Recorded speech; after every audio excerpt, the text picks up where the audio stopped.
I'm Dr. Jody Wheeler-Toppen. Thanks for joining me as we look at using writing as a teaching tool for science, and science class as a place to learn good writing. As a former high school science teacher, I was really not impressed by the quality of my students' writing. Now I go into schools and work with students across the grades and see the same struggles. I've also seen the challenges of writing from the desk of a writer. Over the years, I've written a number of books for students and teachers, and I want to tell you that there's hope.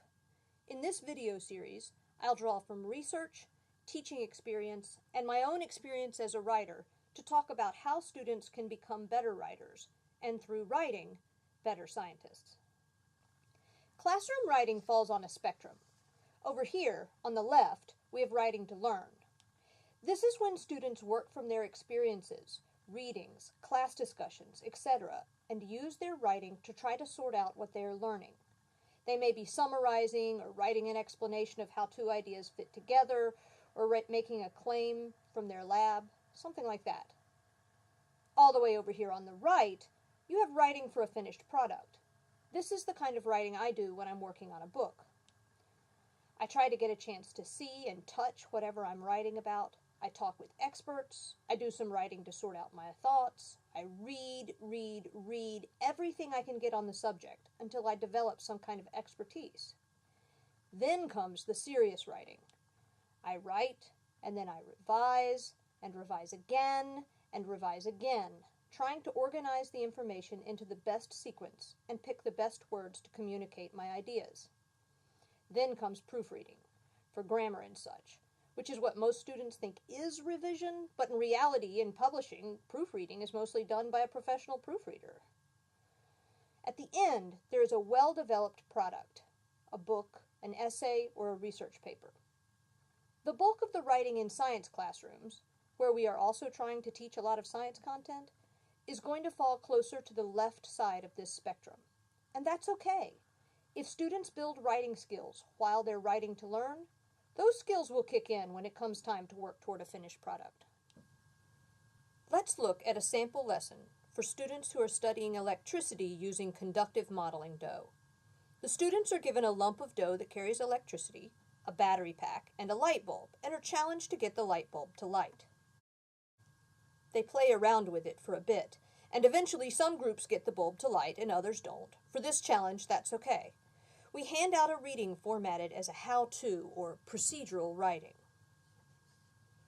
As a class, we locate the key parts of the text, the title, the introduction, materials and step-by-step instructions, and the explanation. Groups who did not have a working circuit before read the instructions and create one, and then everyone reads the explanation to get ready for their next challenge. Add a switch to your circuit so that you can turn the light on and off. Fairly quickly, students begin to arrive on some variation of creating a break in the dough that can be opened and closed. Now comes the writing challenge. They saw earlier what science how-to writing should look like. Now they will give it a try.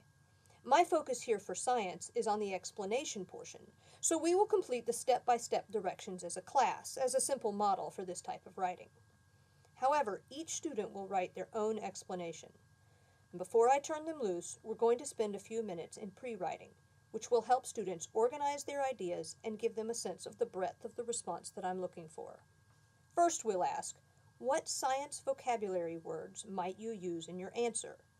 Students can probably come up with several. And then I may specify that for this assignment, I especially want to see the words open and closed circuit in their explanations. We'll point out that a diagram might make their writing on this topic more clear. We'll remind them that diagrams should be explained in their writing and ask for some sentence frames that they might use to introduce a diagram or illustration. Because we've talked about this before, the students are able to suggest these frames. You'll end up with responses more like this. The battery has energy that it's sending through the positive side and going into the Play-Doh. The electricity goes all around in it. Then it comes to the light, and if the switch is on, the electricity goes back to the battery and the light is on. This is a closed circuit. If the switch is off, the electricity can't get back to the battery and the light is off. This is an open circuit. This diagram shows a closed circuit, left, and an open circuit, right. If we wanted, we could push them toward a more finished product. We could have them reread it for spelling and grammar. They could exchange it with a peer and edit each other's papers. We could have them read it out loud to see if it reads smoothly and if there are any sentences that should be rearranged. But in this case, I'm just going to sort the papers quickly into 3 piles. Students who quickly understood, students who obviously didn't, and students whose writing was unclear. I can revisit the concept with the students who didn't get it, and if most of my students land in the understood pile, I know we're ready to move on. The electricity lesson is set up using a train-style lesson structure. First, students get hands-on experience working with a science concept. Then, they read a text to help them put together the big ideas and vocabulary for the concept. In this case, finding out how electricity flows through a circuit and what it means to have an open or closed circuit. Finally, they write as a way to sort out what they learned from reading and doing. But let's talk for a minute about why do the writing piece. Why not just discuss it with your class and get them to explain it out loud? Why actually make them write it down? You know they're going to complain about it, and it's going to be a pain. Well, first, we're trying to teach students how to do science. And writing is a key science skill. Science depends on the written record, mostly in journals, to build on existing knowledge. We don't keep repeating the same research because we have a written record of what has come before. Second, writing helps students learn. It forces them to organize their thoughts and find the relationships between ideas. Writing holds ideas in place long enough for students to think about them, so they can write down one set of facts and then add new thoughts as they see connections. Writing gets all students to participate. In a class discussion, certain students are always going to be willing to let others do the thinking. If they have to write, then everyone has to do the thinking. Third, writing helps you, as the teacher, spot misconceptions. You can't hear everything each student has to say on a topic. A written record gives you a chance to see your students' thinking. Finally, I want to point out here that if you use the doing, reading, writing lesson structure, you'll also be supporting many states' Common Core writing assessments.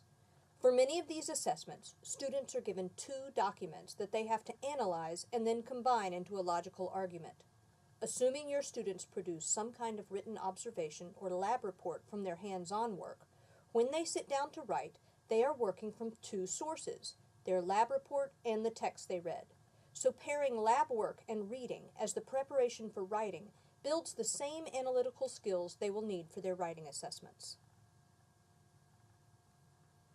Hopefully, this series of videos will give you some new ideas and tools. Look for other videos that might be of interest, including sentence frames for reading, writing, and forming science knowledge, before and after writing, writing about claims, evidence, and reasoning, integrating reading and science, reading strategies 1 and 2, and others.